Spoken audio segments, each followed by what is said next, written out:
Welcome to Watch, Review, Repeat. This is the podcast where two best friends discuss the latest in film and television and then do it all over again the following week. My name is Colton Brown, and joining me is Andrew Meadows. How you doing?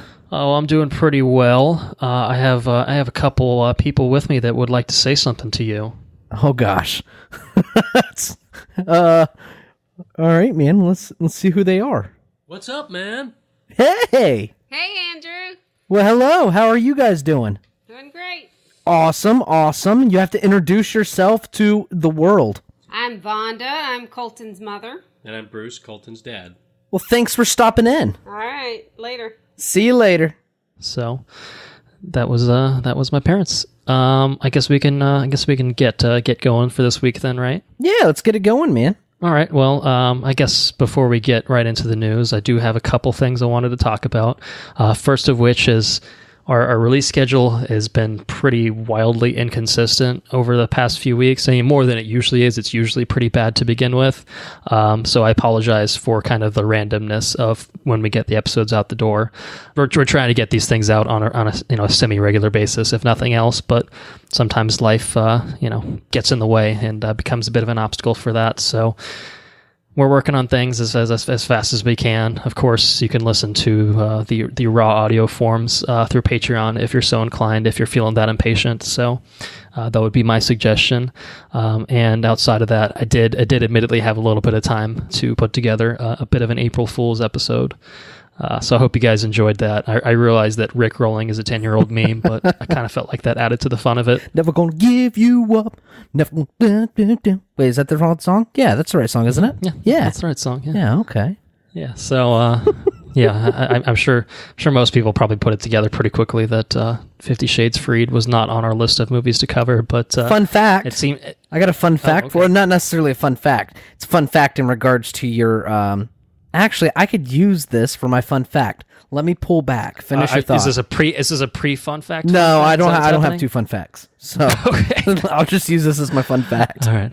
I didn't know if you were cutting me off or what was happening there, but no. I mean, that's pretty much it. But I hope everyone enjoyed the April Fool's episode. I pulled it from the regular stream, mostly trying to avoid copyright violations, but it is up for download, and you can find it on both Facebook and our website.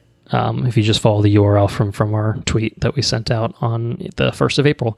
So that's pretty much it. We're doing Ready Player One this week. So we're going to have plenty to talk about that later in the episode, but we're going to get into your fun fact before we get there. So do tell, what do you have for us this week? Well, my fun fact is you put out this April Fool's 50 Shades of Freed or 50 Shades Freed or whatever it was, and my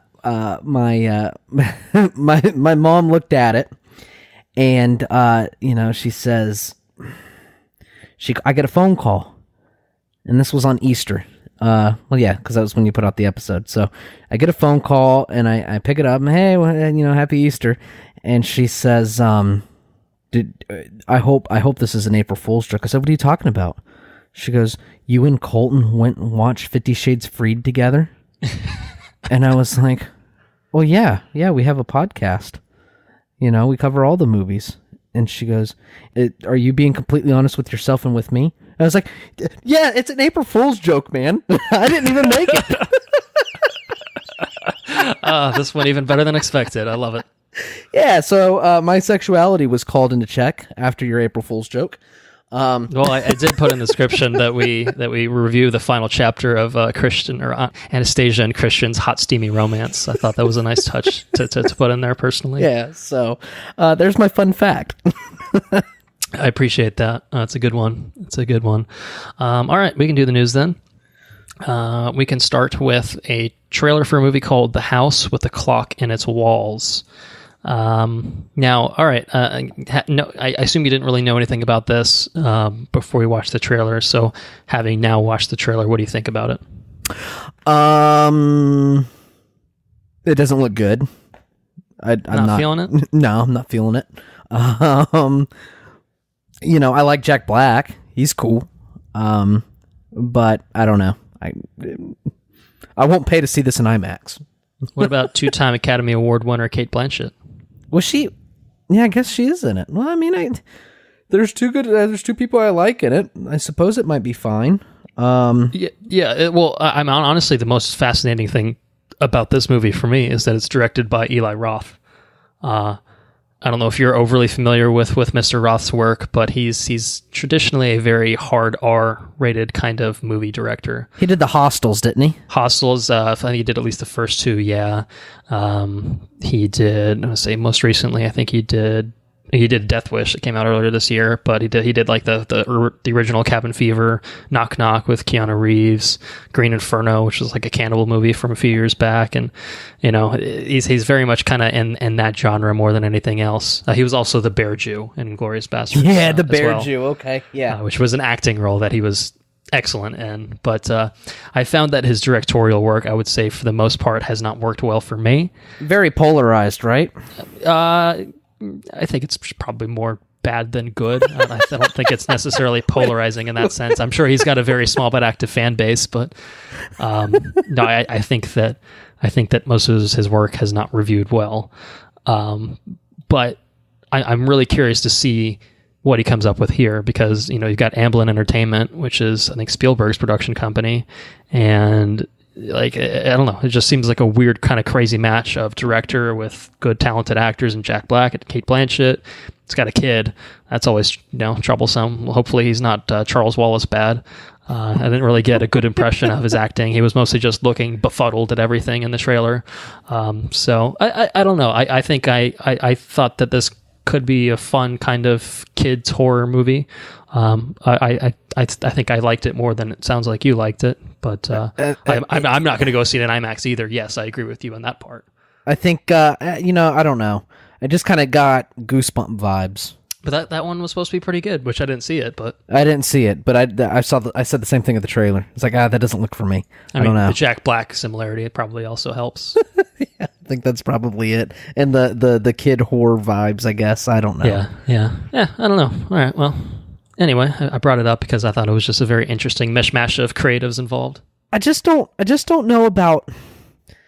I don't know. Like, campy horror is cool, and gory horror is cool, and mind-bending, twisting, weird horror is cool. But one thing that it's like an oxymoron of sorts. You know what I'm saying? A kid horror movie.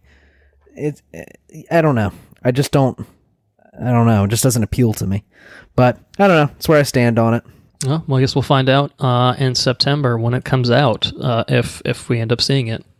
I don't know. There might be something else coming out that weekend we might rather attend to. But all right, we can move on then. Let's talk about the X-Men franchise over at Fox. Don't know what's going on over there other than those guys are delaying machines. So the New Mutants has had another significant delay. Additionally, X-Men Dark Phoenix has been pushed out of 2018 entirely. So which one do you want to start with? You want to start with Dark Phoenix? You want to start with New Mutants? I've got a little bit more on New Mutants for the record. Well, then let's start with Dark Phoenix. Okay, fair enough. So Dark Phoenix has been pushed from November 2018, later this year, to February 2019. So it's not a huge significant delay in terms of time, but it does push it again out of this year. It pushes it into a Valentine's Day slot, interestingly enough. My understanding is, from what I've seen, is that they're doing some reshoots, but there was some sort of scheduling issues to actually complete the proper amount of reshoots that they wanted to do. I think most movies have a built-in block for reshoots, and then they have that built into the actors' contracts, but it sounds like they want to do even more kind of beyond what was already planned initially, and that's going to require extra VFX work and all that stuff. So they said, hey, you know what? We can push this a few months. We just saw that Black Panther is now in the top 10 grossing movies of all time. We feel comfortable now releasing this in February. Clearly, February is fertile enough, to release your movie. We could certainly talk endlessly about how Dark Phoenix isn't probably going to even come close to Black Panther's numbers.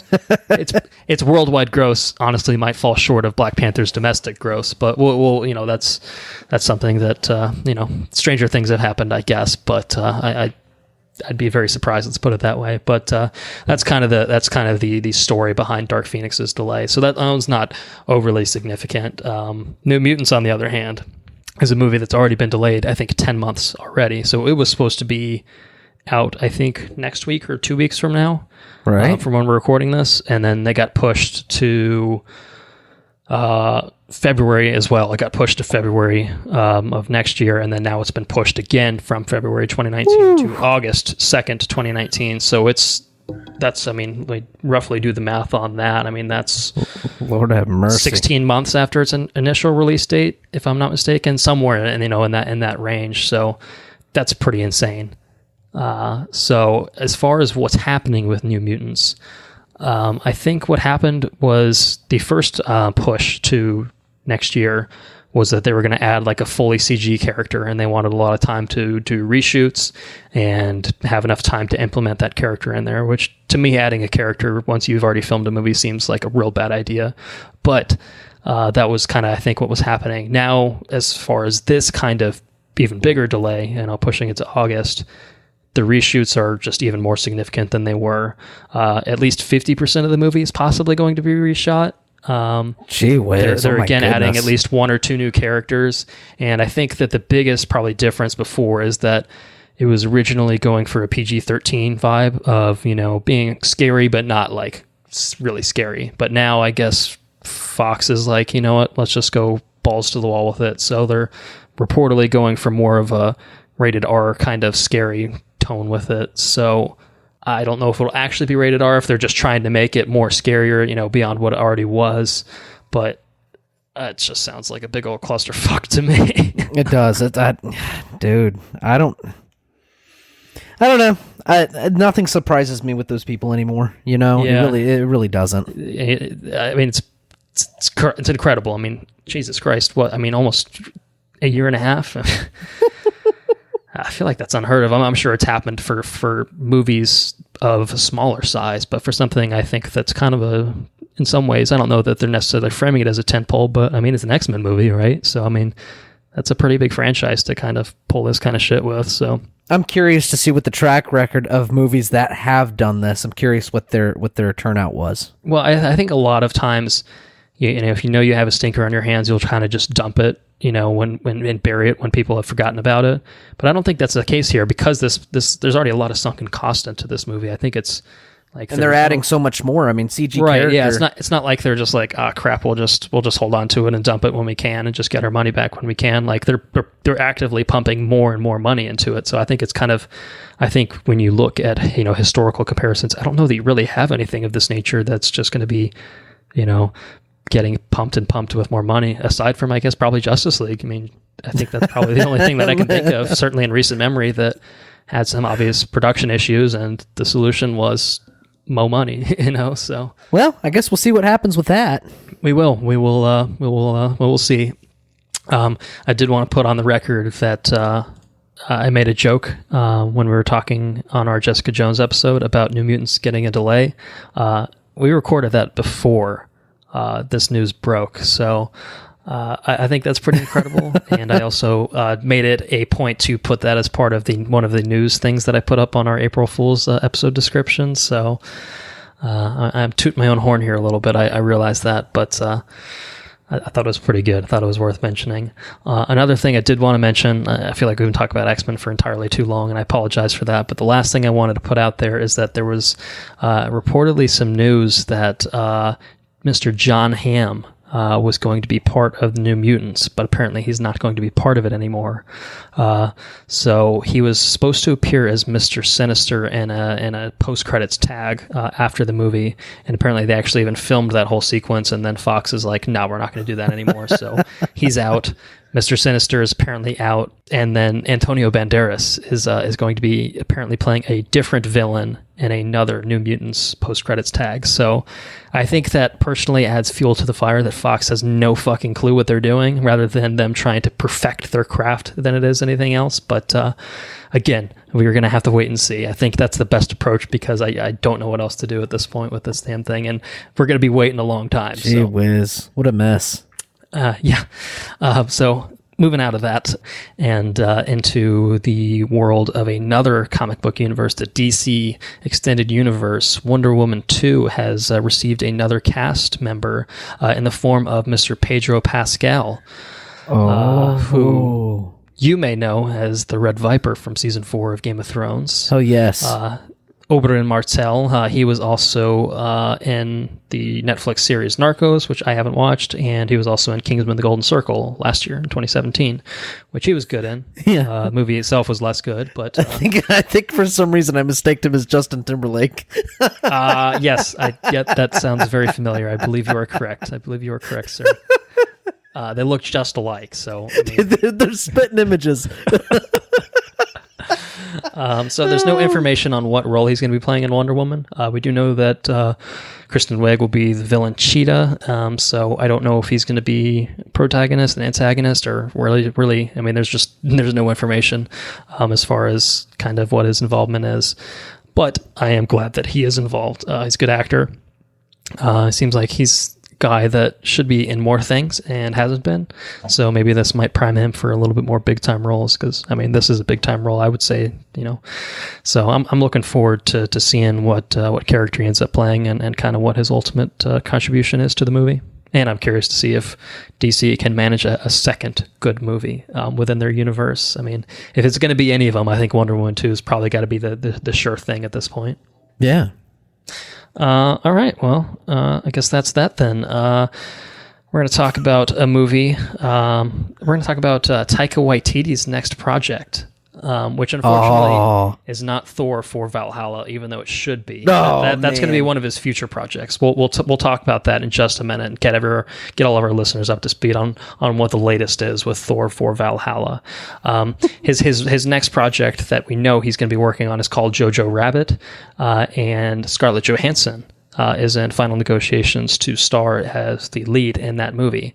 So this movie is set during World War II, and it centers on a young German boy who finds out that his mother, who's going to be played by Johansson, is hiding a Jewish girl in their home. So that sounds relatively, normal, but the best part about this, the Waititi part of this whole thing, is that Taika Waititi will be playing a version of Adolf Hitler in this movie. That the boy, I think it says that the boy imagines seeing him kind of throughout. So it's got a bit of a Taika Waititi touch to it in that regard, which sounds. It's a little shaky ground, but if anyone can pull it off, again, I think he's that kind of filmmaker that can really strike a balance of playing with something that could get other people into trouble potentially. So the Waititi factor, I like it. Yeah, exactly. So that all sounds pretty good. I'm excited about that. Now, to bring this back to Thor for Valhalla, this is our proposed title for the next Thor movie. So we talked about this on the Marvel Cinematic Universe Phase 2 episode, which I realize is currently still a bonus episode as of recording this, so there's only a handful of people that have listened to that. So this will probably make a little bit more sense when we do eventually release that Phase 2 episode as a regular episode. So we're working a little bit backwards here, but we have a brilliant idea on our hands for a sequel to Thor, and we're calling it Thor the number 4 Valhalla, quote unquote. Thor for Valhalla is the full name of it, and I mean it's basically kind of a road trip kind of movie of Thor going to Valhalla, the land of the slain, where he would be reunited with some Asgardian warriors from the past, and he has to go on a big epic journey with some other characters. And there's more details that we want to tell you about it, but we don't want to totally ruin our chances of getting Marvel to hire us and help write this thing for them. So we do have a pretty amazing logo treatment, which we'll be putting up on Twitter at some point after this episode is released publicly. So look forward to that. I think it's probably some of our finest work, if not our finest work of all time. So it's bitchin', man. It is bitchin'. It is definitely bitchin'. Something that's not bitchin' is Colin Trevorrow coming to direct Jurassic World 3. I thought that was fabulous news. I mean, honestly, I actually don't care. So Colin Trevorrow obviously was recently attached to Star Wars Episode 9 until he wasn't, and then JJ was doing that.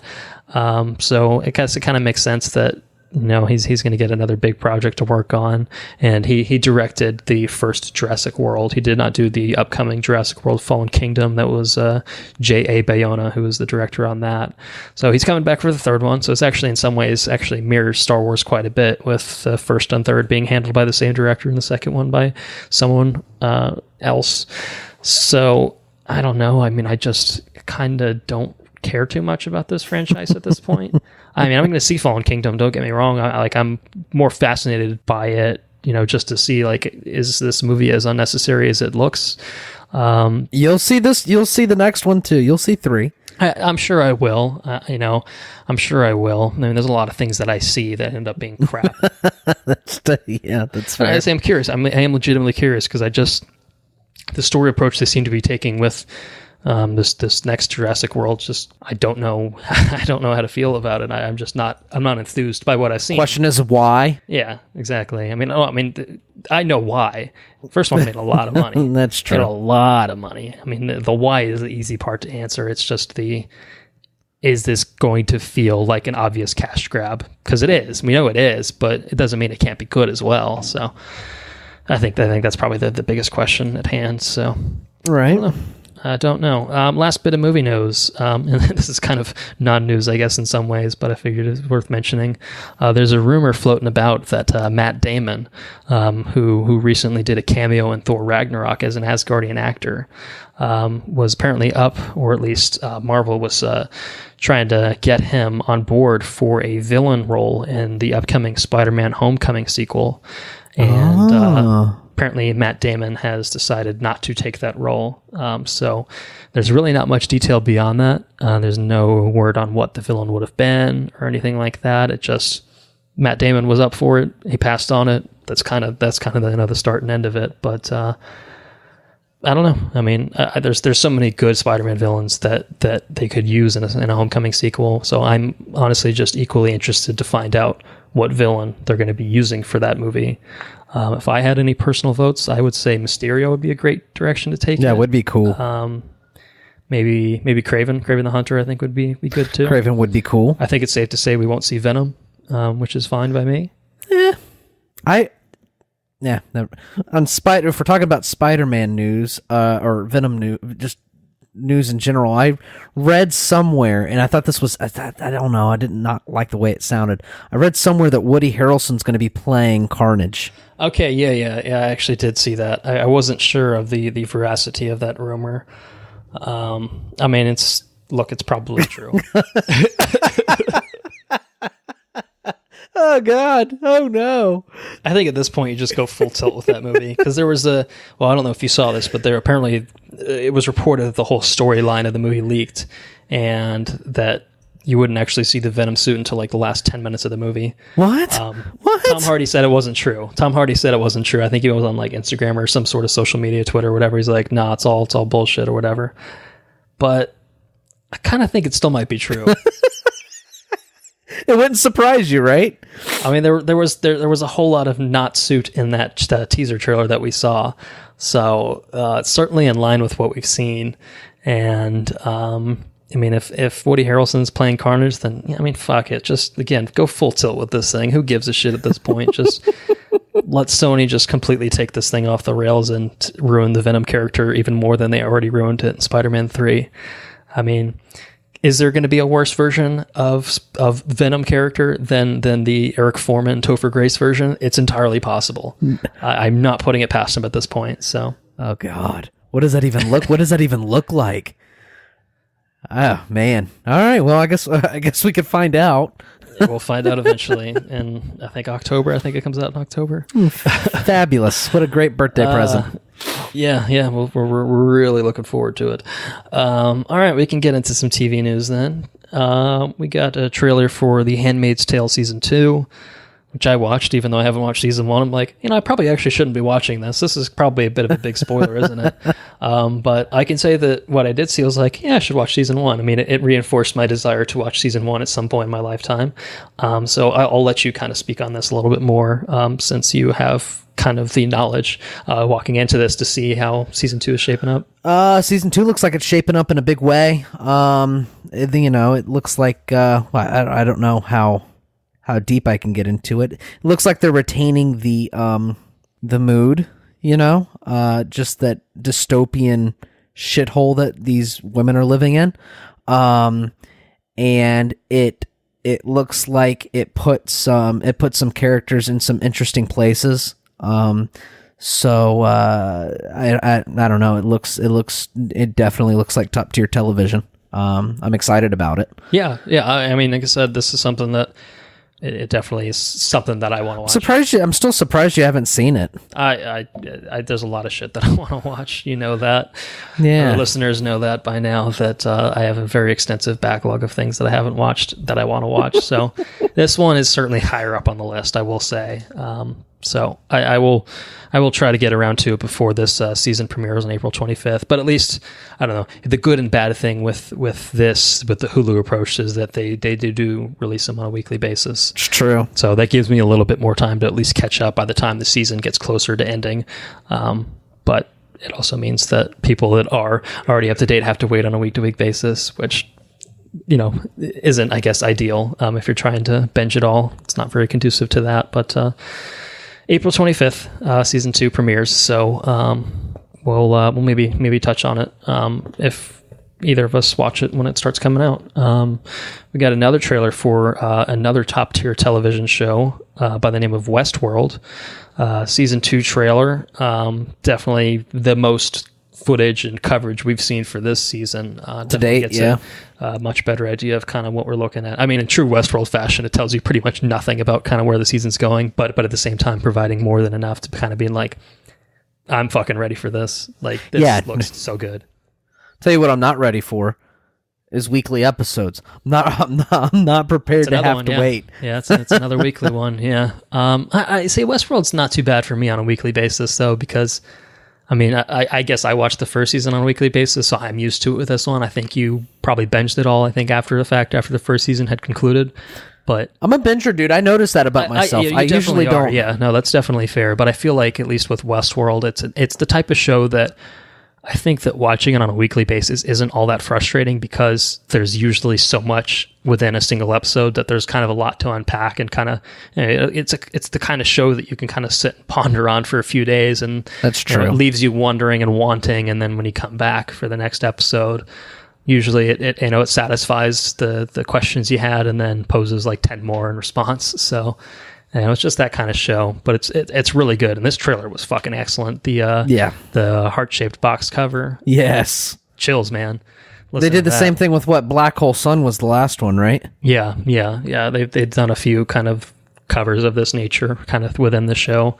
Just so creative. They did Painted Black, the Rolling Stones, in one of the earlier episodes from season 1. Yeah, I'm excited. I mean, like I said, there's so many like little images in this trailer that I'm like, oh, what's going on there? We see Jimmy Simpson's back. I'm super excited to kind of explore that. There's so much here. There's so much here. So right around the bend too. Yeah, April 22nd. Let's say I think on our 2018 preview episode, I think we looked at April and we're like, damn, April is stacked. Legion's coming back. By the time this is out, Legion actually might already be back. We'll keep tabs on Westworld as it approaches at the end of this month. Yeah. Something else we're going to keep tabs on is Agents of S.H.I.E.L.D. I'm one behind on it, just for the record. Oh, I got one up on you. Yeah, I know.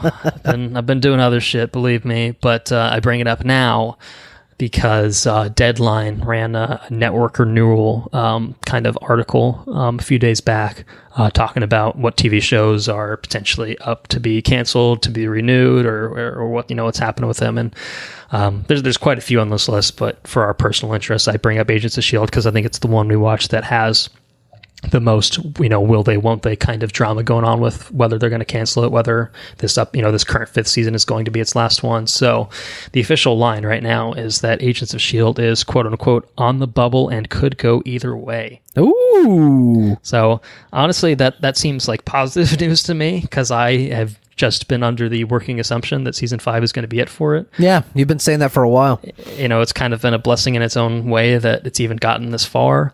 I guess it has low ratings in terms of live viewers, but I guess it does well with DVR gains and has good international presence as well. And it's really only Marvel's big, I guess, MCU-centric show that they currently have on air. Agent Carter was obviously canceled a couple of years back, and Humans is definitely dead, definitely not coming back. So it would kind of make sense, I would say, to keep it around, maybe for another season. Obviously, I'm biased because I want another season, but at the same time, I mean, with that recent announcement that Coulson's going to be in Captain Marvel, I mean, obviously it's a different time period, but I would think that having some sort of continuity between those two of, hey, this show is on air at the same time that Captain Marvel's coming out, its main character is going to be in this movie. I think there's just a lot of cross-marketing potential that, if there was a season 6, I mean, that would be a super easy way to capitalize on that, but it's probably more a matter of, is it worth, investing into another season? But, right. Season 6 happens, I'm definitely in. I love Agents of S.H.I.E.L.D. In spite of being behind by an episode for external reasons. I would definitely be well on board for another go of it. But at the same time, I have confidence in the creative team behind it to wrap it up in a satisfying manner if season 5 really kind of ends up being it for it. So we'll see. Yeah. True Detective season 3. We know it's happening. Awesome. We have some bad news on that front, or potentially bad news. Surprise. Depends on, I guess, I don't know. The official story behind this says that everything's fine, no worries, but the behind the scenes of it seems to imply some sort of drama going on. So Jeremy Saulnier, who directed Green Room, Anton Yelchin and Sir Patrick Stewart, amazing film. Yeah. He was set to direct half of the episodes for season 3, which I think there's probably going to be 8 again, if I had to guess. He was going to do half, and then the creator, Nick Pizzolatto, was going to do the other half. Saulnier directed 2 of his intended 4, and he's dropped out of the show now after completing those 2 episodes over quote-unquote scheduling issues. Peace. Yeah, so, I mean, like I said, the HBO's official line with this is, they've departed mutually, he just ran into scheduling issues, blah, blah, blah, blah, blah. Everything's fine, don't worry about it. Which is all well and good until you go on Jeremy Saulnier's Twitter immediately after this news broke, and his tweet that he sent out is quote-unquote, no comment. Oh, God. And Elijah Wood responded, oh man, ... ugh. I'm thinking that it's a little bit more than just scheduling issues. I think Nick Pizzolatto was notoriously very difficult to work with. I think that Cary Fukunaga has expressed as much. Obviously he did all of season 1, but I guess they butt heads a lot kind of in the process of making season 1 together. And then I think Pizzolatto got basically full creative control over season 2. He didn't direct anything in season 2, but I think he wrote all of season 2. And we saw how season 2 turned out. I mean, for me, the difference between seasons 1 and season 2, it's kind of a George Lucas type scenario of, you have the original trilogy for Star Wars where, there's a lot of great ideas that Lucas threw out, but then they were refined, by a Cary Fukunaga type. And, the refined version of that turned out to be something really special. The pure unrestrained Pizza Man, I think, is True Detective season 2, and the pure unrestrained George Lucas, with him surrounded by nothing but yes men, is the Star Wars prequels. Mm-hmm. To me, I think that those are pretty immediate comparisons in terms of the stark contrast and quality between the two. So I'm thinking that's probably more what's happening here. Is that Saulnier, who, I mean, if Green Room's incredible. I mean, Green Room is light years beyond True Detective season 2. So, I mean, granted, I think really most everything is, honestly. But yeah, I think that scheduling issues is the official excuse, but there's definitely some real shit going on, I'd say, behind the scenes. So I'm kind of getting the feeling this is going to be another season 2 type scenario. I'd love to be wrong. But it's got a good cast. does have a good cast, and they did quickly hire a replacement director for those 2 episodes that Saulnier is not going to do. Daniel Sackheim is the new director. I think he's regarded as a pretty well-known TV director, so it's not like they're hiring some hack, I think, to kind of fill his shoes, but it is one of those things where it's like, all right, you had a pretty talented dude on board, and I don't know. I'm keeping my expectations currently in the toilet. That's where I'd currently place them. So we'll see, though. We will see. And last but not least, we will see many more things on the CW as they have handed out renewals to 10 current series that they have airing, including the likes of Supernatural, Arrow, The Flash, Supergirl, The Legends of Tomorrow, and Riverdale, and a couple others. Dynasty, Crazy Ex-Girlfriend, Jane the Virgin, all getting renewals. So, that's fantastic, man. So all the superhero stuff's coming back. So good news is Matt Ryan will definitely be Constantine on DC's Legends of Tomorrow for its 4th season. So if that still has any pull with you, then that's happening for sure this time. No real surprises. CW really doesn't cancel their shows unless they do really, really poorly. So I'm okay with it. As always, I hope that the shows can kind of return to form, or at least, I don't know, they're just so all over the place with their quality output with a lot of these shows. I mean, it is the CW. I realize that. I realize that, when you talk about CW shows, you kind of inherently frame it of, well, it's a CW show, You always have to have that caveat with it. But I still good. think that Think that, like, The Flash season 1, Arrow season 2, like, it's had moments of being better than just a CW show. So the potential is there, but it's good for a CW show. No, I mean, I think both of those seasons are legitimately good in their own right. I just think everything else this is fine for a CW show, but compared to the Handmaid's Tales and the Westworlds of the rest of the TV world, it's like, yeah, there's a bit of a decline in quality between these, isn't there? So, I don't know. I still have a soft spot, all of them, especially Riverdale. It's my shit, man. It's my shit. I'm behind, though. I am behind. It is my shit. Man, you're slacking. I know. I'm not behind on the movie that we're talking about this week, though. Oh, okay. I saw it in preparation for this. I mean, I was going to see it anyway, but I did see it so that we could record this episode. I'm, of course, talking about Ready Player One, directed by Steven Spielberg. It's based off of the novel of the same name, written by Ernest Cline. Stars Ty Sheridan, Olivia Cook, Ben Mendelsohn, Lena Waithe, T.J. Miller, Simon Pegg, and Mark Rylance. And it is about, well, I'll just give you the log line for it. When the creator of a virtual reality world called the OASIS dies, he releases a video in which he challenges all OASIS users to find his Easter egg, which will give the finder his fortune. So that's a little bit of info on Ready Player One. What'd you think about Ready Player One? I thought that Ready Player One was an entertaining movie.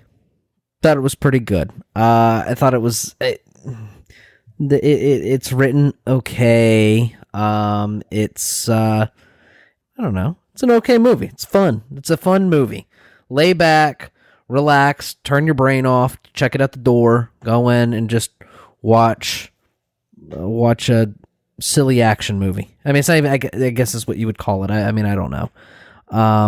It does have a sense of adventure to it. You know, the guy's going on an adventure to find these clues and this, that, and the other. So, in that sense, you have, you can definitely tell it's a Spielberg movie. It's got veins of some of his other stuff in there. It's, I don't know. I think it's all right. The visual effects were stunning, man. I mean, they did a good job with all the mocap and stuff, and there were some really, really cool set pieces. I really enjoyed the set pieces of the movie. There's a shit ton of Easter eggs, and just little nods to other pop culture icons and stuff, and I thought that was fun to try to look out and spot them. Or when certain things happened, kind of kind of gives me a little giggle. You know, there at one point there's a giant fucking Gundam, which was cool, and another point there was a there was a well, I don't know, I don't want to get too crazy, I don't want to spoil it, but the Gundam was in the trailer, so I don't that's not too much of a spoiler there. And it was interesting to watch the response from the audience. Was there a lot of people at your showing? No, I went pretty late on a Friday night to the IMAX. I saw it in IMAX, and I'd say there was probably maybe 20, 30 people in my showing.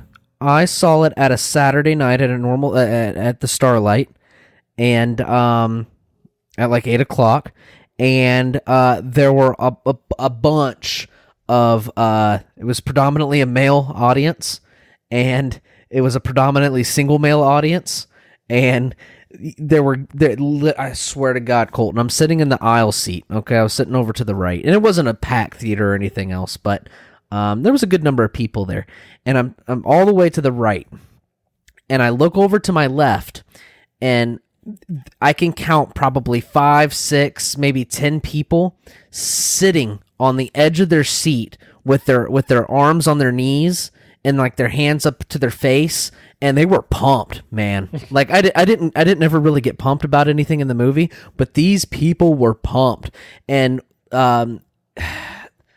they go to a certain place, and everybody's, oh no, and they weren't sitting together either. They were separated, but the response, people were interacting with the movie in a real fun way. And it just kind of escalated it, you know. It was a little bit more of an experience. So it didn't pull those kind of responses out of me, not so passionately anyways. But seeing that it pulled it out of somebody else was definitely entertaining to watch. So I think people like the movie, I think. Yeah, no, I think that this has had a pretty good response. I mean, certainly critically, I half expected it to get completely savaged, but I think it's sitting around like 75% on Rotten Tomatoes. It's good. Which I think that's, yeah, I mean, I'm honestly surprised that it's at that high. I think there's a version of this that is unwatchable garbage, you know? Yeah. And I think that if you had lesser, you know, if it was involved in lesser hands, I think if you get the Michael Bay version of this, it is garbage, just pure trash, along with most things that Michael Bay has done in his directorial career. Because there are times in this movie where it could take, you can feel it starting to, there's a fork in the road, it's right here, where's it going to go? And then it kind of picks itself up a little bit and it keeps trotting along, you know, and then there's another proverbial fork in the quality, you know, and it does it a couple of times, but... No, I mean, honestly, I think that, you know, it is chock full of that nostalgia, you know, and really kind of leaning into that, you know, here's a character you remember, or here's the thing you remember from that movie 20 years ago. There's a lot of that. You know, there's obviously a lot about it. I mean, that's kind of probably one of the biggest appeals of this movie, is that it's literally designed to kind of cater to that nostalgic side of its audience. But I think that it's wrapped around a pretty...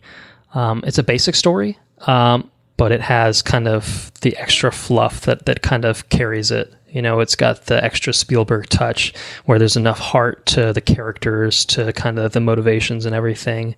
And there's a lot of visual flourishes that kind of elevate it, I think, you know, above, you know, again, something that in lesser hands could have turned out to just be nostalgia vomit, which I think is kind of what the book is.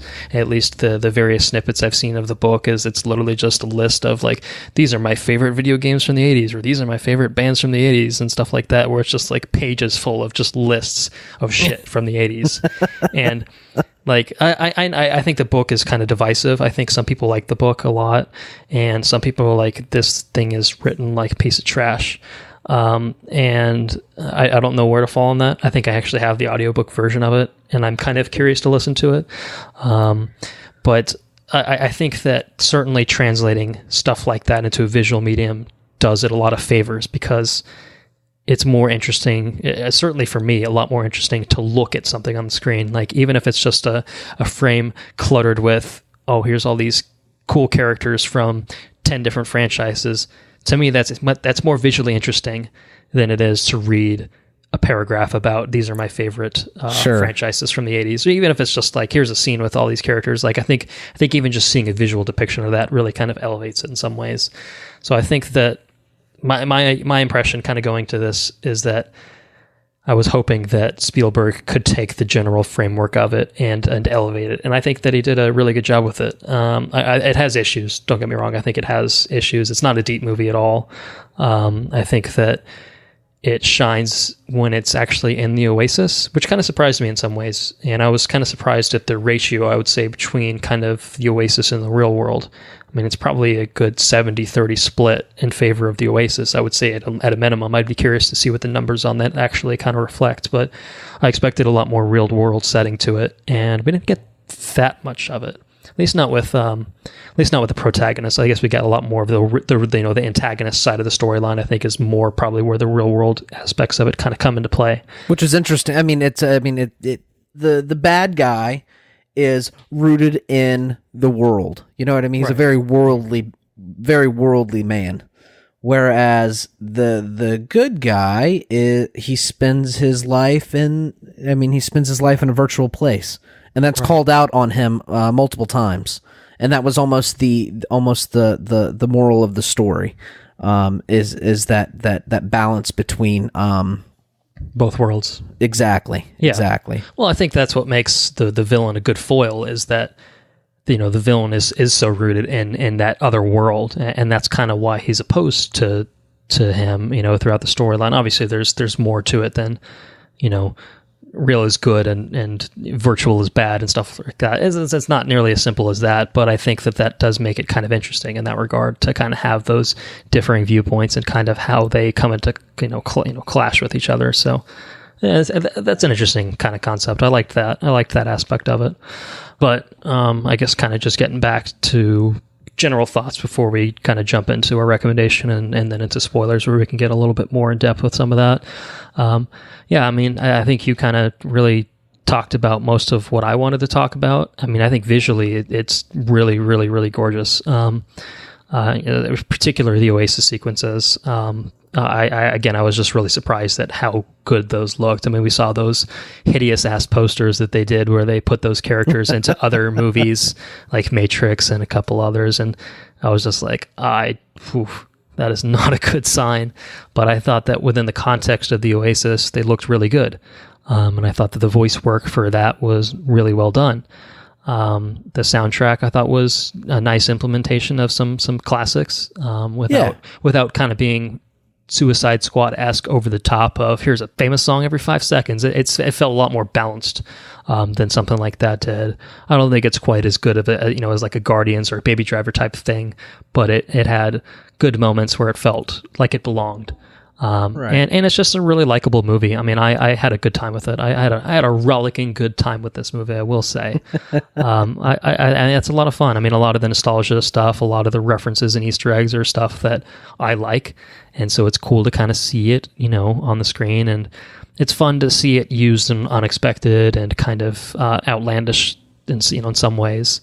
I liked it. I understand that some people might not be a big fan of that kind of thing. But I thought that and I was kind of on the fence with that. I was like, this could be complete overload, or it could be just fun to see it all kind of together. And I ended up kind of in the latter camp. So yeah, I had a good time with it. I guess probably the last thing I wanted to talk about is I thought that overall the cast was really good. I mean, honestly, I'd say probably for me the weakest link was Ty Sheridan as Wade. I thought he was good in the Oasis, but he didn't have much to his character other than I like old shit. I mean, I think that's kind of his character in the books, so I think that's probably at least accurate. The translation was accurate, but in many ways, he hated his own. He hated himself. So he spent his life being someone else, and so he's by default. I feel like his character is meant to not to be the real person. You know what I'm saying? Yeah, I guess that kind of makes sense. Yeah, I mean, I guess, I say, because he doesn't really have much of a character. No, he's other than his avatar that he uses, and kind and the avatar's well drawn out. I mean, you know what I mean? Yeah, I say, I mean, he's a good POV character in the sense that seeing it through his his viewpoint isn't too bad, but I just kind of felt like what attempts there were to kind of make his character have a little bit more depth, I kind of felt like a lot of that fell flat. The only problem is he never, the OASIS portion of his character and like the thought of his character grows, but whenever it comes to, like, I can understand having a very shallow character in the beginning, but as the plot and everything develops and towards the end of the movie, whenever he is pulled out of the the Oasis, whenever he's pulled out of the Oasis, there should be more character there. You know what I mean? Because he's growing, and that never happens. Yeah, no, I agree. So I agree. I play devil advocate to my own Thanks. point. You've made my own counter argument for me. I appreciate that. Really, the thing is, I thought that everyone else in the cast had more to work with, and I thought they were just better. I thought Olivia Cooke as Samantha / Artemis, I thought she was great. I thought she was really good in this. Her character had a bit more of a backstory, and it was kind of surface level exploration of that. But I thought that what there was, she did a lot with, and I thought she was really good in that part. I thought Lena Waithe as H, kind of his best friend in the Oasis, she was great. I think that Ben Mendelsohn was a pretty fun villain. He was kind of, again, I like Ben Mendelsohn. There's not a lot of depth to much of these characters, but a lot of them were just having a good time. Ben Mendelsohn seemed like he was having a good time playing a villain. T.J. Miller was also he was I think IROC in the Oasis. He was the guy that he hired as the villain, and he was the skull body. Yeah, the skull body. I thought he was pretty funny. I thought he was a good addition. Yeah, for sure. And then Mark Rylance, I thought, who played Halliday, the creator of the Oasis. I thought he was great. A lot more. I think that character probably had the most to work with in terms of, like, definitely had the most. He had the most acting requirements. Yeah, but I thought that Mark Rylance elevated that character more. It did, I think, have inherently more to kind of work with and more to touch on, kind of the emotions and everything that kind of we see with that character as we progress throughout the movie. But I thought that Mark Rylance added a lot of pathos to that character that didn't necessarily need to be there. In a movie like this, it seemed like they were content with kind of surface level readings for everyone else, whereas he was just like, I'm going to put some real effort into this movie. Maybe he was paying Spielberg back for winning him the Best Supporting Actor Oscar for Bridge of Spies a few years back. I was paying it forward a little bit, but I thought he was really good. So that's kind of where I stand with it. I think we've kind of jumped all over the place a bit. I apologize if it seemed a little scattershot, but it's a fun movie. I had a lot of fun with this movie. It's not a complex movie. It's pretty simple, point A to point B to point C kind of thing. But I think there's a lot to enjoy in here. It really has a nice adventurous tone to it, and you talked about that. And I think that I don't know, I haven't seen anything like it in a good while, and I really enjoyed it. I spent my $7 at the IMAX, and I had a good time with it. Yeah. And I was happy to it. I might even see it again. I'd probably movie pass it if I saw it again, but I would be okay with, sitting down. It's almost 2 hours and 20 minutes long. I didn't even realize that when I... That's one thing, yeah. It's a long fucking movie. It felt long. I didn't agree with that. I thought that I think kind of due to the linear nature of it, it felt like it... it could have been trimmed, I'm sure, but I didn't feel like it was overly long. I thought that there were threads in it that could have been trimmed or didn't quite get elaborated upon as much as they needed to. Or I did go into it quite hungover. I was very hungover, so maybe that's why. Yeah, probably didn't help. But like I said, my overall point is that I would go see it again, spend the 2.5 hours or whatever it is with previews added, and I would be happy to do so. Honestly, so I guess we can move into recommendation at that point. I'll start. I think I usually let you start some, and I'm going to start this time. All right, do it. I would recommend seeing it in theaters, and it's nice to say that about a movie. It's been too damn long. It's the most fun I've had since probably Black Panther came out. I looked back just to kind of look at the release order. Technically, Annihilation did come out after Black Panther, so I think that was the last movie that we recommended seeing in theaters. And Annihilation is a far superior movie to this, but it's less of a, bring everyone to see it at the theater kind of movie. Yeah, Annihilation is like a sit and, you better be ready for some shit. This is a, as you mentioned, a check your brain at the door kind of movie. Like walk in, expect fun, and you'll get it. And I think that there's a lot of visual flair and excitement within its sequences and set pieces and everything that, fuck yeah, like, this is the kind of movie that you should see in a theater just for the visual aspect of it alone. The sound design's great. Like I said, the soundtrack along with that is great. So yeah, I mean, I think it's well worth a theater watch personally, especially if you have a movie pass. But I think even ponying up a few bucks to see it, I think it'd be worth it. I think there's a lot of enjoyment. You know, I think people respond to different things in this movie differently, kind of based on maybe what they're bringing in, you know, in terms of what they liked, or, you know, what nostalgic kind of sweet spots they have walking in. So there was a lot of that it hit on for me. But it's a lot of surface level stuff of, hey, it's that thing. Hey, it's that thing. And then it's less of, really kind of one specific thing and really kind of doing that. It's very all over the place in terms of what it kind of references and all that. So yeah, that's where I stand. What about you? I would say I recommend it in theaters. I think that... Oh, you're just going to copy me, huh? It's 'cause I'm going to copy you on this one. I think that on the surface, I think that it's almost like a modern adventure movie, you know, with modern problems and modern sensibilities. It's very surface level stuff, don't get me wrong, but the relationship to technology and the internet and interconnectivity and communication and escape and those sort of things, and the balance between, you know, the real life things and virtual things. I think it's something worth talking about, and I think it brings it to the table, and it does so in a very lively, fun fashion. And I think there's something there for everybody, you know, whether or not you were in the 80s, which I wasn't in the 80s, I was in the 90s, but there's stuff from the 90s there too. There's a lot of callbacks to that sort of stuff. There's stuff from the 2000s plus too. Yeah, there is. There's all sorts of stuff in there for everybody. But even if like you got a 6-year-old and you want to take them to this movie, or an 8-year-old or whatever, I think they'd have fun watching it.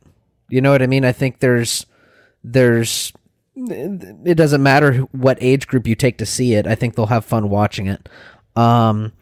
It's just it's a Spielberg movie, man. It's a fun Spielberg movie. Yeah, it's a good throwback to that Spielberg feel, which I think he's been kind of doing a lot of Oscar baity type movies more recently. And you know, to varying levels of success. I mean, there's nothing necessarily wrong with that, but for me, Spielberg is, you know, he's E.T., you know, he's Jurassic Park, he's Indiana Jones. He's Indiana Jones. Yeah, like that's the Spielberg that I like. Is he the Goonies? I think he's the Goonies too, isn't he? I don't Is he Goonies? think so. Is he? Nope, Richard Donner. I don't think he is. Yeah, okay. Richard Donner. Okay. Anyway. Yeah. You know, it's very much in the vein of that classic Spielbergian type story, that adventure feel, and I think that it is. It was written by Steven Spielberg. Not to cut you off. Okay. Story by Steven Spielberg. Okay. Well, there you go. But yeah, like I said, it's very much in that wheelhouse. So if that's something that you enjoy, if you're kind of yearning for that, I think like we were, of kind of getting back to that era of Spielberg, then I think that this does a good job of capturing that while modernizing it in some aspects. So, you want to move into spoilers? Yeah, move into spoilers, man. All right, guys, full spoilers for Ready Player One. I was going to start with the things that I didn't really like before we move into other things. Do it. I liked most of it, you know, but to just, I guess, kind of briefly touch on what I didn't like, I thought that the romantic aspect of it was very undercooked. So they kind of set, you know, Wade and Samantha up as this kind of love story. You know, they meet through the OASIS, and I thought that they were going to take it in a very interesting direction, because they have that, you know, that dancing sequence and whatever, and then, you know, Wade and, you know, as Parsifal is all like, I think I'm in love with you. She's boom, like, right there. And she's like, no, you're not. Like, you don't, like, you've never met me. You don't even know me. Like, you don't know what I look like, blah, blah, blah, blah, blah. And I was just like, yeah, that's a good point. Like, yeah, at least, I mean, I don't know if it was just one of those things where the passage of time wasn't clearly conveyed. I mean, maybe they'd been hanging out for months and months at this point, but it felt like they'd been hanging out for 2 days. Well, he watched her on Twitter, man. Yeah, okay. Like, I mean, I feel like if I watch, I don't know. It just felt to me very much like, oh no, this is a kid that has never, done this sort of thing. Like, he falls in love with the first girl that gives him any sort of attention after 2 days. That to me felt fine. I didn't mind that aspect of it. I thought that was actually something that they were going to lean into of like, sorry, you've known each other how long and you're head over heels? Okay. I thought that they were going to be like, once they met up, they would be like, yeah, okay, let's take this back to square one and try to, actually get to know each other. But like pretty much as soon as they meet up in the real world, he's like, caressing her chin very gently and everything. Okay, and you I'm caught like, that too. I'm like, okay. I'm not buying this. And, she's like, you don't like, I'm sure you're really disappointed because I'm super attractive. I just have a birthmark over my eye, which makes me hideous. And I'm like, come on, guys. Like, seriously? I just thought that they were going to try to go into that, Interesting point, though. I bring an interesting argument, okay? Okay. She asks him. She says, Wade, or what was his name in the Parzival. Parzival. What are you wearing to the dance? Are you wearing that? And he's like, yeah, I got the X1 bodysuit.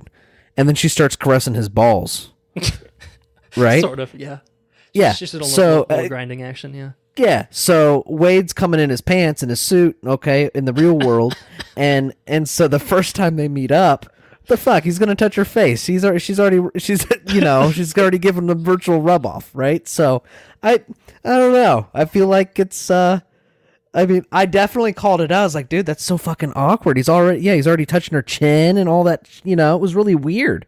But then the more I dwell on it, she's already made gigantic passes, right? She's already rubbed up against him and like made that move. So I don't know. I just don't really see it that way. Of like, I guess maybe it's one of those things where it's still. I mean, there is a physical aspect to it, obviously, with that suit on. But to me, it still feels like there's probably people that could just do that to fuck with people, and with full intention of, I'm never going to meet this person. Like, I mean, the way that the movie framed it is that they had a genuine connection, and that's all well and good. I got that that's what they were going for, but it just kind of felt like the advancement in that just felt very rushed, where it was just like they're in love with each other after like 2 days. I mean, I honestly thought that he was going to, it kind of to me was like, this guy should be showing up with his fedora on and being like, my lady, when he shows up and she's like, listen, dude, you need to take a chill pill.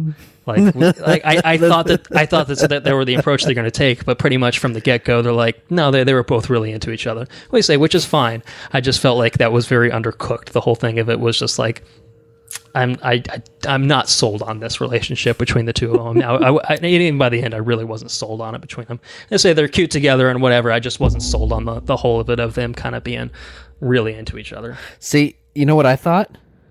I thought the dude with the face tattoo was really her, and I thought that his best friend was going to be the chick that he would end up getting with. That's what I thought. Yeah, I didn't see that coming. But it didn't happen.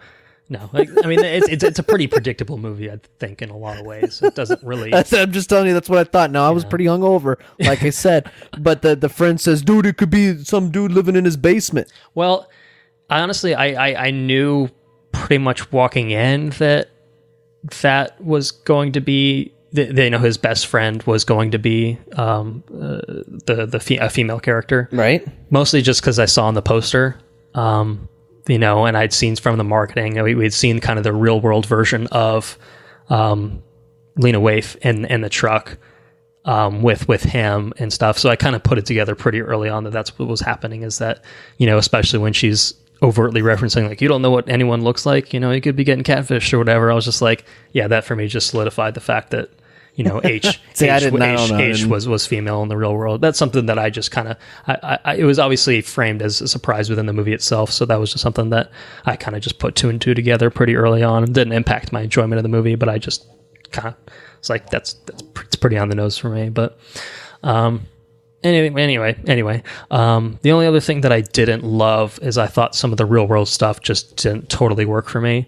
I felt like his whole relationship with his aunt again, was another thing that was undercooked and kind of brushed aside when she gets blown to high hell. I mean, he's got one mention of it, of like, you killed my mom's sister.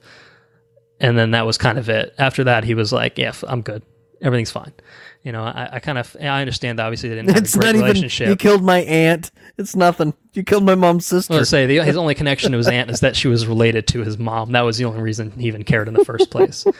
I just kind of felt like that was half-baked. I felt like, I don't know, I mean, they could have added on to that a little bit more, but at the same time, it obviously just wasn't a focus, and it didn't impact my enjoyment. Obviously, I just thought that, you know, when they were trying to tie it into the real-world aspect of it, trying to give him some motivations, I just wasn't sold on that either.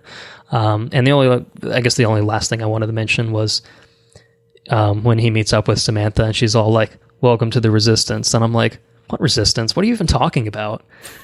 There's like this whole like Resistance storyline gets dropped immediately, like 2 minutes after that. Like, her, you know, they find where they are, and then this Resistance is never addressed ever again. Of like, is there some sort of underworld that's like plotting against IOI or whatever, or is that just literally her being like, I hate these people for what they did to my dad? Like, I don't know, like that whole, like, it felt like a trailer line that they decided to keep in the movie, where it was just like, that went nowhere. That storyline went nowhere. Am I missing something? Did you kind of get that? No, they were like, it was like her and 3 of her friends. Yeah, she had like a little base of operations there, but like, you know, like I said, once they found him, like, they kind of just dropped that whole angle.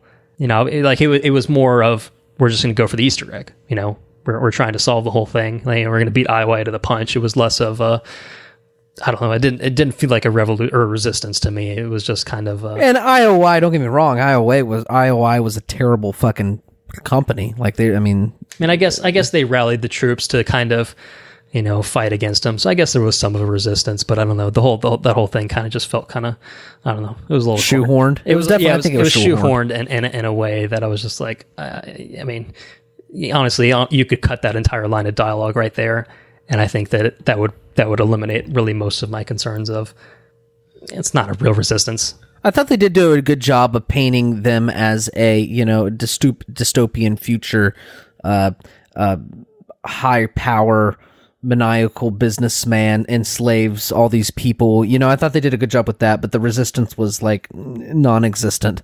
Yeah. So I don't know, but yeah. Anyway, yeah, that's really, I like kind of wanted to brush aside immediately as far as things that didn't quite click with me. The things that did click with me, can we talk about an Iron Giant and Gundam team up fighting the fucking Mecha Godzilla? Fuck yeah, dude! What the hell is that, man? Like, that's incredible. Oh, it was so ridiculous. That was a really badass kind of final sequence, especially when he like spreads open. You know, he puts his hand in the glove and then it mechanizes around him, and then he that shot where he spreads is like that classic Gundam thing where he spreads his arms and legs and there's like a blast of light. Oh, so cool. It was badass. I mean, I was surprised. When Jordan was on with us for our Pacific Rim episode, we talked about, you know, the Gundam reference and that was kind of a blink and you miss it kind of thing. This one, I kind of expected it to be the same thing. I mean, most of the references in this movie are, look, it's Harley Quinn for 5 seconds on the screen. It's a chest burster. yeah, the chest burster. Yeah, but the Gundam got a full fucking feature in this. Like yes. It was a literal line of dialogue shouting the Gundam out, and you know, a full badass sequence of him, you know, using it as the power up and, you know, taking on the Mecha Godzilla for a bit there. Like, it was pretty awesome to see that kind of realized that. It's like, this is the badass Pacific Rim that I didn't quite get with the Pacific Rim. Yeah, that whole last third act sequence, that battle sequence, got me more hyped than anything in Uprising did. Yeah, I would say that's fair. Also, just need a Gundam movie, but the Iron Giant was fucking rad too, though, man. He's got his laser vision, and it was just, that last sequence was pretty fucking cool, man. It was cool. And the cheeky Terminator 2 reference from the Iron Giant was great as well. Yeah. The thumbs up in the lava. Yeah. I laughed my ass off seeing that. I mean, I get that people are like, they're doing Iron Giant and Terminator, like it's cheap, and I'm like, nah, what's just kind of the fun of it? I don't know, none of it bothers me.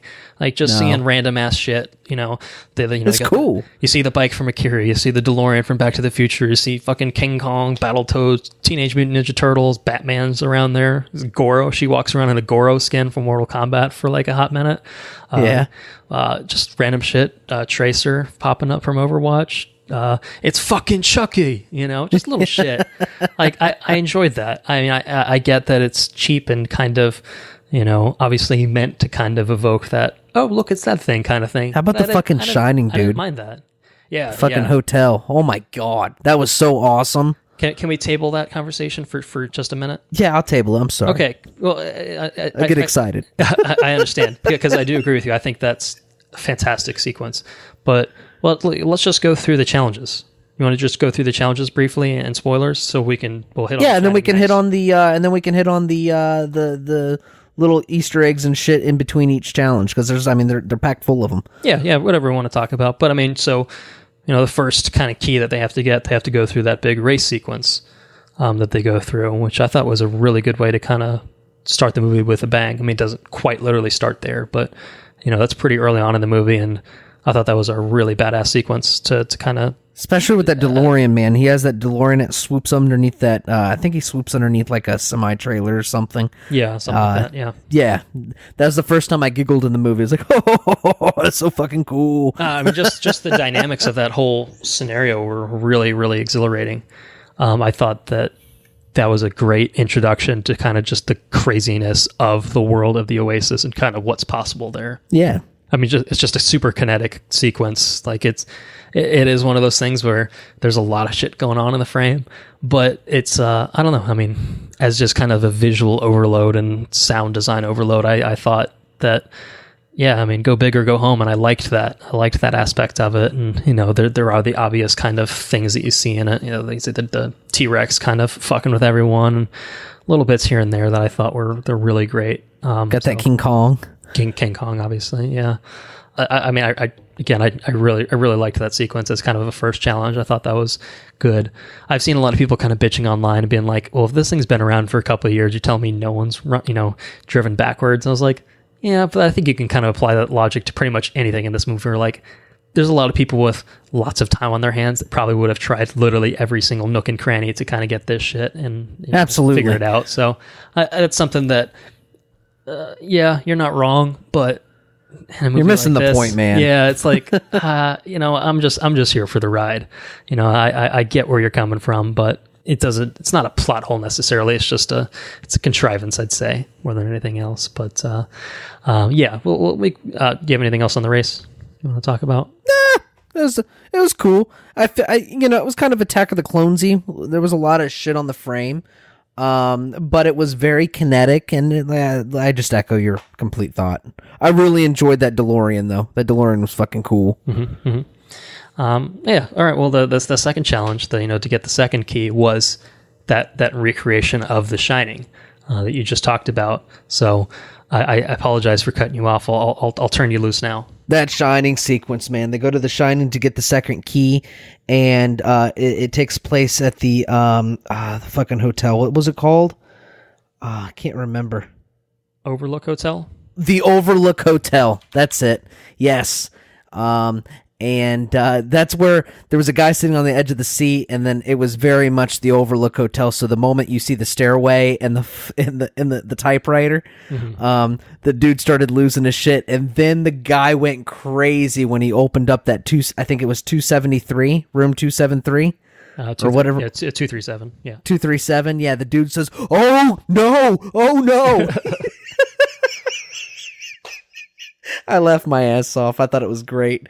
And the person I went to go see the movie with, they had never seen the Shining before, so shame. Yeah, she was kind of, I've never seen this before. I was like, you need to watch it. It's pretty good, man. Well, to be fair, I guess there's a little meta commentary on that within the movie itself.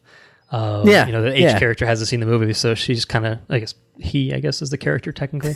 I don't know. I guess that was hilarious. The Oasis version's a he, but he's kind of bumbling about like, I have no idea what I'm doing.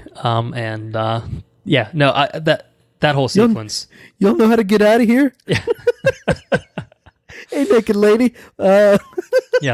I mean, that whole sequence, I mean, really just the recreation itself was really fucking astonishing, wasn't it? Oh, it was, yeah.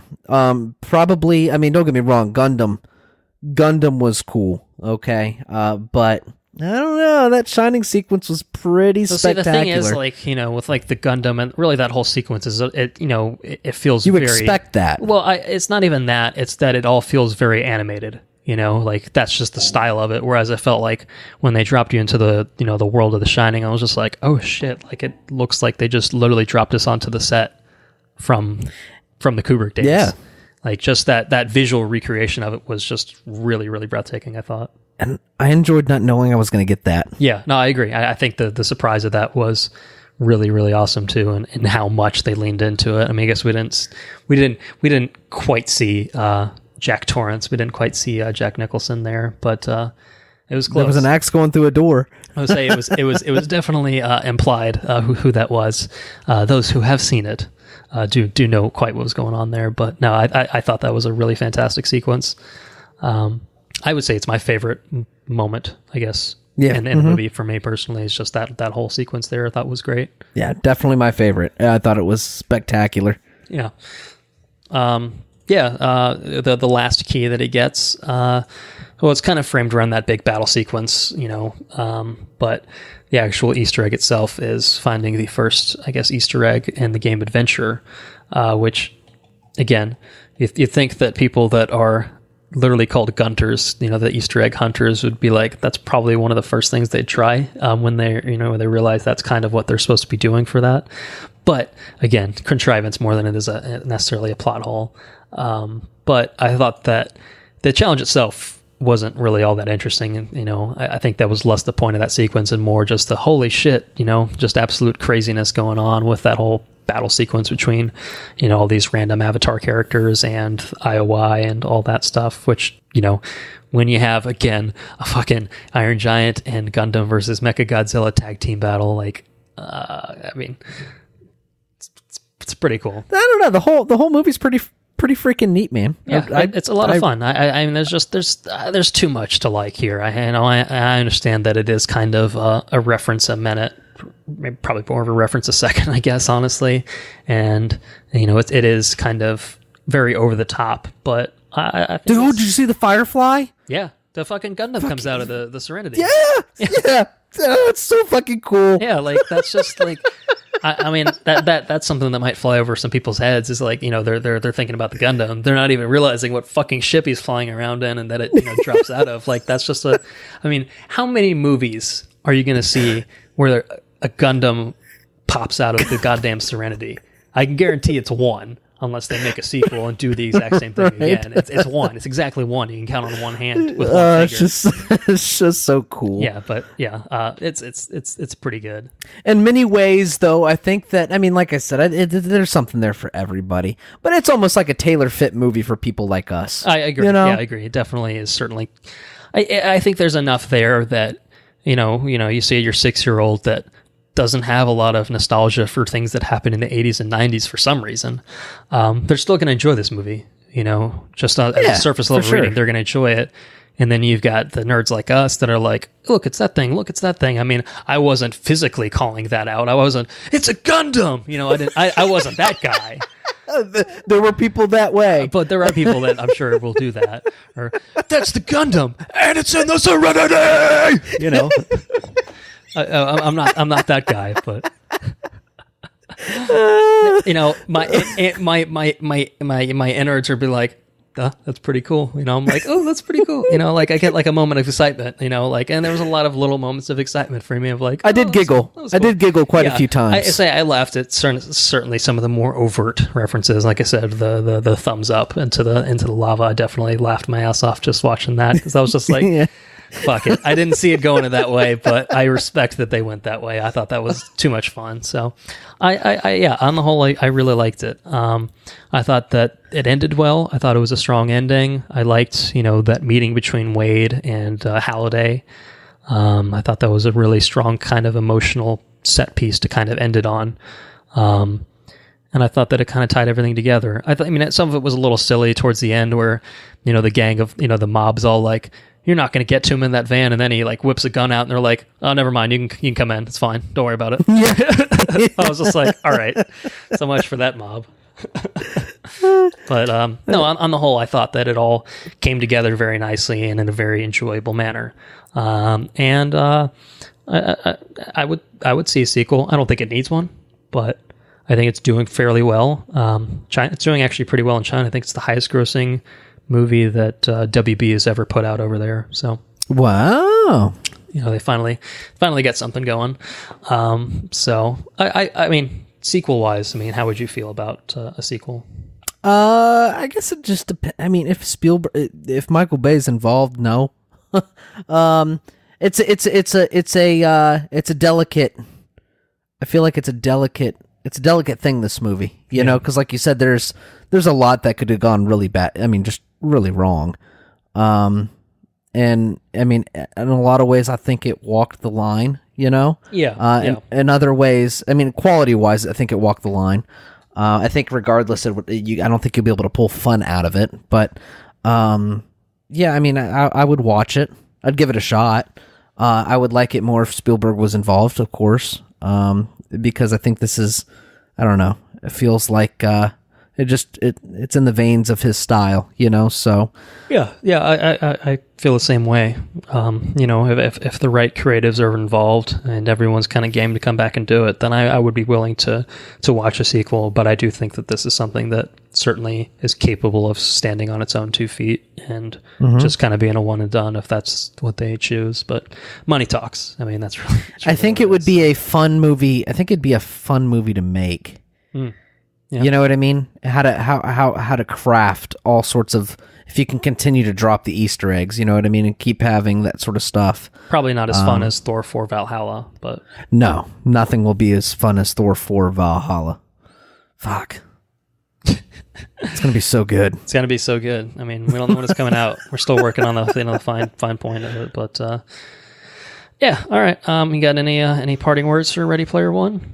Go see it, man. It's a lot of fun. All right, I agree. Go see it. It's well worth your time. I think there's something there for everyone. I think we've kind of hammered on that a couple times. So yeah, we'll leave it at that then. You been up to anything noteworthy this past week you want to talk about? Did I catch everybody up on catching up on Agents of S.H.I.E.L.D. last week?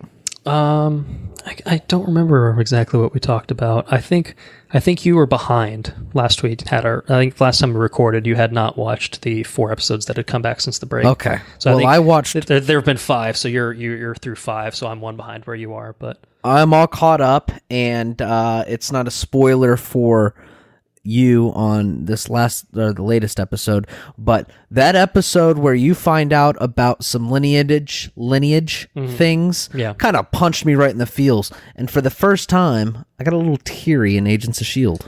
Little weepy boy, huh? Little weepy boy. Yes, I was a little weepy. I don't know, it's a real good show, man. Hit on some vibes. Yeah. What else have I watched? I've watched I'm getting I'm more than I guess I'm halfway through phase 3 for the Marvel, so okay. We're getting prepped and ready to record our next bonus episode. We are indeed. What else did I do? I've been playing Into the Breach, which I think we talked about that last time. I watched a movie called Glengarry Glen Ross. Al Pacino? It's got Pacino, it's got Baldwin, and that was a really fucking good movie, man. It's about some sales, some ruthless salespeople, and I don't know, it hit right at home for me because I'm a salesperson. I'm not a ruthless salesperson, but yeah, it's definitely fuck, man, it's such a good movie. What else did I watch? I watched Black Snake Moan, which is still an incredible movie. Okay, yeah. If you haven't seen that, watch that. Definitely watch Glengarry Glen Ross. I don't think that movie's for everybody, just because of the style of what it is, but it's definitely a good movie. It's a character piece for sure. And I want to say that's probably about it. I've been watching some good stuff, man. I'm fixing to take the dive on the old season 2 of Unfortunate Events. So hopefully I can report back with my feelings on that show next week. Very good. Is that it for you? That's all I got, man. All right. I don't have much for myself. I was trying to look back on like the calendar and like, what did I do that night? I'm like, I have no idea where the time has gone. I mean, I've been working and doing some other things, here and there, but I really haven't done a whole lot. I say I'm behind on Agents of S.H.I.E.L.D, so I can't talk about that. I'm trying to slowly catch up on the CW shows that I have had sitting on my DVR for like, I'm pretty sure months now. So I don't really have anything specific to add on that other than I might have the power rankings coming back next week. It depends on how much time I actually get to watch anything else. Ooh, it's a lot of shit. I did watch the season premiere for the new season of Silicon Valley, which was pretty funny. I think it's season 5 that it's up to now. And that's a pretty hilarious show on HBO. Well worth checking out if you're in the mood for comedy. I really like it. But other than that, I started my Marvel Phase 3 rewatch as well, which I've got some work to do on that front to get ready for our Phase 3 episode when we do record that. And I've been chugging along in Abaddon's Gate. I think I'm close to 200 pages in, so making a little bit of progress with that. And, very nice. It's good. It's good. I'd like to point out one thing. Okay. I went to the Rotten Tomatoes, and I was looking up Ready Player One reviews and this, that, and the other before I went and saw it. And I saw something that popped up was a movie that's fixing to come out by these fellas. I'm trying to get you on board. Is this a movie that's coming out in theaters or something that's already out? Well, it was one of their movies is already out. It's called. I picked up a movie called Spring, and it's got a. It sounds like it's like a romance horror movie. It's a romance movie that apparently quickly goes towards a horror movie, science fiction horror movie, and it's directed by Aaron Moorhead and Justin Benson. And they, I think Aaron Moorhead put out a movie called Resolution, which has got 100% on Rotten Tomatoes from 9 reviews. From 9 reviews. So it's a little obscure. But it's from the Tribeca Film Festival, I think is where it debuted or something. And there's a movie coming out called Endless, and Endless is the reason I started looking into their movies. Because it's got 26 reviews and it's at 100% on the Rotten Tomatoes. So kind of piqued my interest. It seems like they do like science fiction horror movies, which is right up my alley. So I'm going to take the dive on the old Unfortunate Events and Spring, which is I think trending at 88, or it's at 88. It came out in 2015. I don't see it really changing much, but probably not. It's at 88, and then Resolution's at 100%. So I've got some fairly high reviewed movies here from the 9 people that watched one of them, and the 30 people that watched the other. But I'll let you guys know how these fellas make movies. Aaron Moorhead and Benson, whatever that fella's name was. It was something Benson, but Justin Benson, that's it. So I'll let you know next week, man. All right, cool. Well, I don't have anything else to add as far as what I've been doing. Like I said, I'm hoping to have a little bit more to talk about next week as well. So we'll see on that front. Ooh, I would also like to should we bring up our giveaway idea?